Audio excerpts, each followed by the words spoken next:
Hey everyone, good evening. Donna Nelson here. Welcome to episode 35 of Rooted in Wisdom, a daily dose of Donna. Today I'm talking about three statements or three words that you should eliminate from your vocabulary so that you're not letting your power slip away from you and devaluing yourself. So I don't remember what actually triggered me on this today that reminded me about how important our words are. If we want to really empower ourselves and have positive outcomes in our life, then we have to use powerful and positive words and statements in our lives, whether we're allowing others to use them, bringing them into us, or whether things that we're saying to ourselves or putting out into the world on others as well. So the three statements are I'm sorry, unfortunately, and I'm just.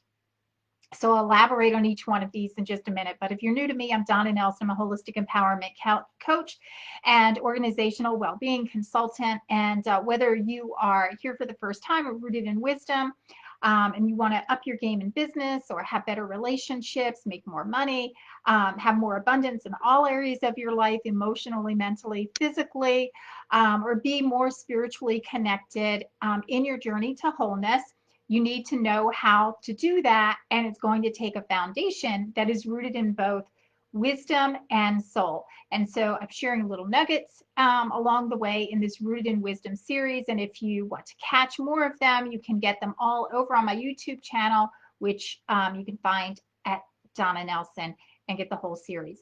And lots more. So what about I'm sorry, unfortunately, and I'm just? Well, first of all, each of these statements, and these aren't the only ones, there's lots of other words that detract from our value, take our power away, deflate or devalue what it is that we're speaking about.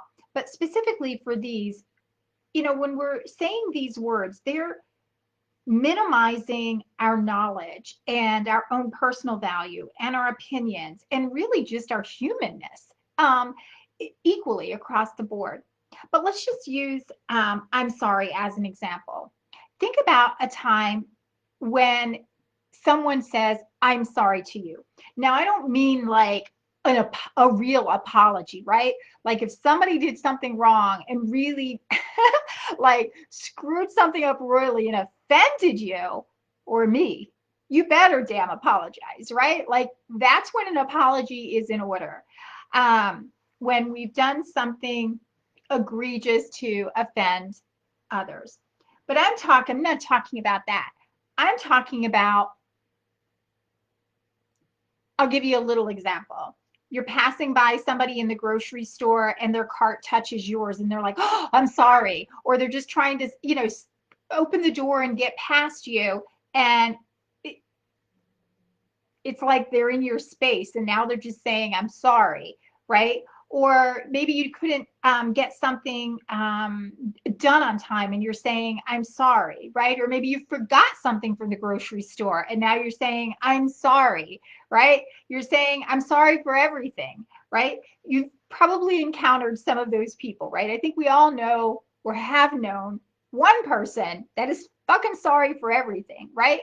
And not only can it become annoying, but the more important thing is if you're doing it, you need to stop because it is devaluing you. It is taking away your power. When I hear someone say, let's just say you're in a business meeting and you're saying, oh, I'm sorry I'm 30 seconds late, or oh, I'm sorry I didn't get these printed, or oh, I'm sorry I wanted them in color, but they're only in black and white, or oh, I'm sorry that, my assistant wasn't able to be here to take notes, or oh, I'm sorry that we had to reschedule this, but here we are. Like it's crazy shit. It comes across as lacking confidence, and it comes across as making excuses, and we want to be coming across as owning our shit, right? So we want to show up in knowing what we're talking about, right? And being present. And when we're taking away by saying that we're sorry, we're giving something up of ourselves. And it doesn't appear that you're taking total responsibility and owning what is going on in the situation. But most of the time, the way I hear it, and again, I'm saying there's a broad spectrum of how this is used or abused.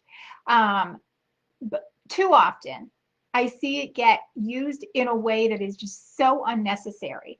So stop using I'm sorry, and then you will stop devaluing yourself. The second one is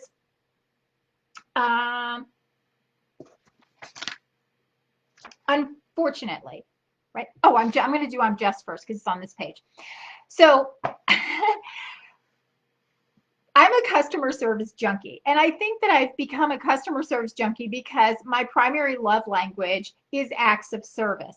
And I've realized over the years that that act of service is probably why I spent so many years in customer service and why I'm really passionate about service in businesses, and that I'm so attuned to poor service, or I should really say where I notice service can be improved like that in any business. And they're easy little subtle shifts. And one of the, and these are all really customer service things, right? So I'm just, you're giving away your power by saying, I'm not competent enough to handle what you're asking for, or I'm not smart enough, or I don't have enough knowledge, or